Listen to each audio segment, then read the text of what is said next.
शाळेतून आलं ना पोरांना काहीतरी चटक-मटक खायला पाहिजे असते. काहीतरी शोधत असतात मुलं आणि आपण सुद्धा रिकाम्या वेळेत काहीतरी गोड किंवा आपल्याला खायची इच्छा होते. तर अशा रिकाम्या वेळेत खाण्यासाठी फक्त 3 पदार्थापासून आपण इथं छान खुसखुशीत आणि कुरकुरीत पदार्थ बनवणार आहोत. तर त्यासाठी 1 किलो मैदा, 350 ग्राम डालडा किंवा तूप घ्यायचं, 400 ग्राम पिठी साखर घ्यायची.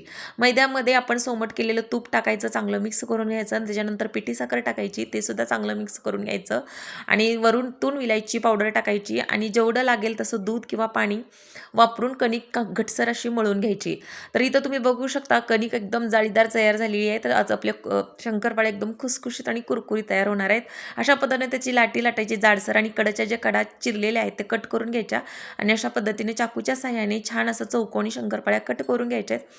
गरम तेल करायला ठेवायचं आणि परत नंतर बारीक गॅस करून मध्यम गॅसवर आपल्याला शंकरपाळ्या खुसखुशीत लाल रंगापर्यंत तांबूस रंगापर्यंत तळून घ्यायच्या आहेत.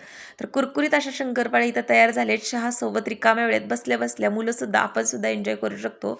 तर रेसिपी आवडलीच तर लाईक शेअर करा आणि तुम्ही सुद्धा नक्की बनवून खा. चला परत भेटूया पुढच्या व्हिडिओमध्ये. बाय.